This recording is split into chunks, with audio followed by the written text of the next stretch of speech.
मेरा कमरा, मेरी अलमारी छूने की हिम्मत मत करना किंजल। तुम्हारी हैसियत इस घर में एक नौकरानी से ज़्यादा नहीं है। जेठानी अर्पिता की आवाज़ पूरे घर में गूंज उठी, लेकिन पूरा घर उस दिन दहल गया जब किंजल ने पहली बार अपनी जेठानी अर्पिता के सामने इतनी तीखी आवाज़ में बात की। किंजल की सास गीता देवी के हाथ में एक पुराना लॉकर बॉक्स था। ये वही बॉक्स था जिसमें किंजल पिछले 4 साल से एक एक रुपया जोड़ रही थी। किंजल कोई नौकरी नहीं करती थी, लेकिन वो सिलाई, ऑनलाइन ट्यूशन और घर के बजट से पैसे बचाती थी।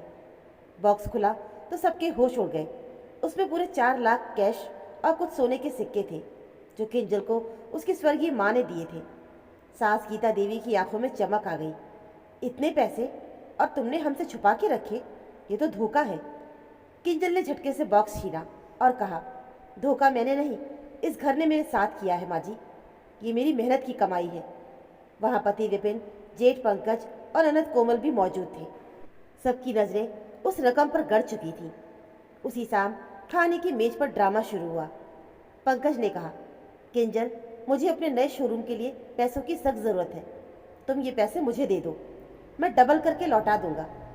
पति विपिन ने भी दबाव डाला, किंजल, भाई साहब की मदद करो, आखिर परिवार से बढ़कर क्या है।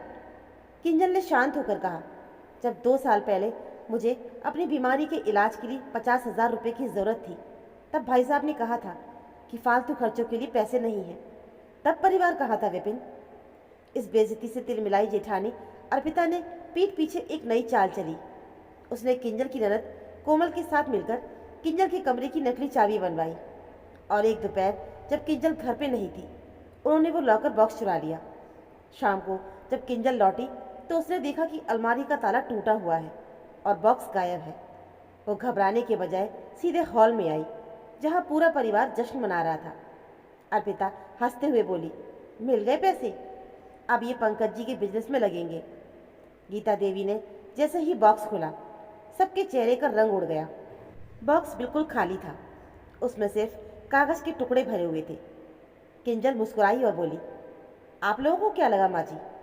जिस दिन आपने मेरी अलमारी की तरफ आंख उठाई थी, उसी रात मैंने सारे पैसे बैंक में शिफ्ट कर दिए थे। ये खाली बॉक्स तो सिर्फ आप लोगों का असली चेहरा देखने के लिए ही मैंने उसमें छोड़ दिया था। अर्पिता किंजल पर चोरी और धोखेबाजी का आरोप लगाते हुए कहती है, ये पैसा इस घर का है, तुमने इसे बिना पूछे बैंक में कैसे डाला? हम अभी पुलिस को बुलाकर तुम्हें जेल भिजवाते हैं। किंजल बिना डरे शांत खड़ी रहती है। वो अपने फ़ोन का रिकॉर्डर ऑन करती है, जिसमें अर्पिता और कोमल द्वारा नकली चाबी बनवाने और अलमारी तोड़ने की योजना की रिकॉर्डिंग थी, जो किंजल ने पहले ही चुपके से रिकॉर्ड कर ली थी। किंजल कहती है, पुलिस को ज़रूर बुलाइए जेठानी जी, जेल कौन जाएगा ये तो कानून तय कर देगा। ये सुनते ही अर्पिता और कोमल के पैर पीछे खिंच जाते हैं। इस हार से बौखलाए पति विपिन ने किंजल को भावनात्मक रूप से ब्लैकमेल करना शुरू किया। एक रात विपिन ने किंजल के पैर पकड़ लिए और रोने का नाटक करते हुए कहा, किंजल, अगर भाई साहब को पैसे नहीं मिले तो वो कर्जदार हो जाएंगे और हमारे परिवार की बदनामी होगी। तो बैंक से पैसे निकाल लो, मैं कसम खाता हूँ कि वो पैसे सुरक्षित रहेंगे। विपिन के आंसू में बहकर किंजल का दिल पिघल गया। उसने अगले दिन बैंक से पैसे निकालने का फैसला कर लिया, लेकिन किस्मत को कुछ और ही मंजूर था। अगली सुबह किंजल जब चाय लेकर विपिन के कमरे की तरफ जा रही थी, तो उसने विपिन को फ़ोन पर अपनी माँ से बात करते हुए सुना, हाँ माँ, रोने का नाटक काम कर गया। बेवकूफ़ है वो, पिघल गई। एक बार पैसे हाथ में आ जाए, फिर मैं उसे उसकी औकात दिखाऊंगा। वैसे भी मुझे अर्पिता की बहन से शादी करनी चाहिए थी। किंजल के पास तो इस 4 लाख के अलावा कुछ है ही नहीं। ये सुनते ही किंजल के हाथ से चाय की केतली छूट गई। जिस पति को वो अपना भगवान मानती थी, वो उसकी ज़िंदगी बर्बाद करने की साजिश रच रहा था। किंजल ने रोने की बजाय अपने आंसू पोंछे। वो सीधे बैंक गई, लेकिन पैसे निकालने नहीं, बल्कि उन पैसों से अपने नाम पर एक छोटे से ब्यूटी पार्लर और बुटीक की फ्रेंचाइजी बुक करने। 2 दिन बाद घर में पंकज के लेन देन आ धमके। घर में कोहराम मच गया। गीता देवी जोर से चिल्लाई, किंजल, निकाल पैसे, बचा ले अपने जेठ को। विपिन ने डांटते हुए कहा, किंजल, नाटक बंद करो और चेक साइन करो। किंजल ने शांत स्वर में अपने बुटीक के पेपर्स मेज पे रख दिए और बोली, पैसे ख़त्म हो चुके हैं, मैंने अपने पैर पर खड़े होने का इंतज़ाम कर लिया है। विपिन ने गुस्से में हाथ उठाना चाहा तो किंजल ने उसका हाथ हवा में ही पकड़ लिया और कड़े स्वर में कहा, अब बहुत हुआ विपिन। जो मर्द अपनी पत्नी की कमाई पर डाका डालने के लिए झूठे आंसू बहा सकता है, वो मेरा पति होने के लायक नहीं है। किंजल ने अपना सूटकेस उठाया। गीता देवी ने पीछे से ताना मारा, कहाँ जाएगी, भूखी मरेगी सड़क पर। किंजल ने पलटकर जवाब दिया, जिस औरत को 3,000 रुपये से 4 लाख बनाना आता है माँ जी, वो अपना साम्राज्य खुद कड़ी करना भी जानती है। डरिए अपने बेटों के लिए, क्योंकि अब उन्हें पालने वाली कोई मुफ्त की नौकरानी नहीं बची। बुटीक के उद्घाटन के पहले दिन पंकज अपने कुछ गुंडों को भेजकर किंजल के बुटीक के बाहर एक हंगामा करवाता है और दुकान का बोर्ड तोड़वा देता है। विपिन धमकी देता है, बिना मेरी मर्जी के तुम दुकान कैसे खोल सकती हो?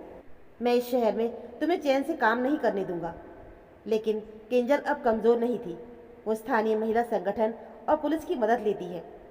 पुलिस जब विपिन और पंकज को थाने बुलाकर सख्त चेतावनी देती है, तब जाकर वो पीछे हटते हैं।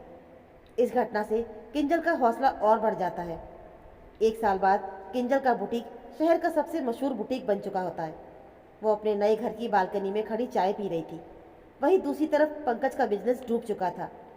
कर्जदारों ने विपिन का घर भी नीलाम करवा दिया था और पूरा घर अब एक किराए के छोटे से मकान में किंजल की कामयाबी की खबरें अखबार में देखकर पछता रहा था। कुछ समय बाद जब पूरा परिवार दाने दाने को मोहताज हो जाता, तब जेठानी अर्पिता, जो कभी किंजल को नौकरानी कहती थी, अपनी सिलाई की थोड़ी बहुत कला के भरोसे काम ढूंढने निकलती है। किस्मत का खेल तो देखिए, वो अनजाने में शहर के सबसे बड़े बुटीक में इंटरव्यू के लिए पहुंचती है, जिसकी मालकिन किंजल थी। अर्पिता जब केबिन में किंजल को बड़ी कुर्सी पर देखती है तो शर्म से पानी पानी हो जाती है। किंजल मुस्कुराती है और कहती है, बैठिए अर्पिता जी, आपने कहा था ना कि मेरी हैसियत इस घर में एक नौकरानी से ज़्यादा नहीं है। आज वक्त ने साबित कर दिया कि हैसियत पैसों से नहीं, हुनर और नीयत से बनती है। किंजल उसे अपनी काबिलियत सुधारने की नसीहत देकर काम पर रख लेती है, ताकि अर्पिता को अपनी मेहनत की रोटी की कीमत समझ आए। तो दोस्तों, ये थी किंजल की कहानी, जिसने साबित कर दिया कि स्वाभिमानी औरत को कभी कमज़ोर नहीं समझना चाहिए। औरत का मौन उसका बड़प्पन होता है, उसकी कमज़ोरी नहीं। जिस दिन वो अपने आत्मसम्मान के लिए खड़ी होती है, उस दिन बड़े से बड़े साम्राज्य भी घुटने टेक देते हैं।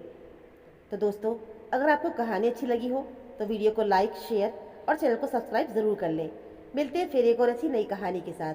तब तक के लिए धन्यवाद।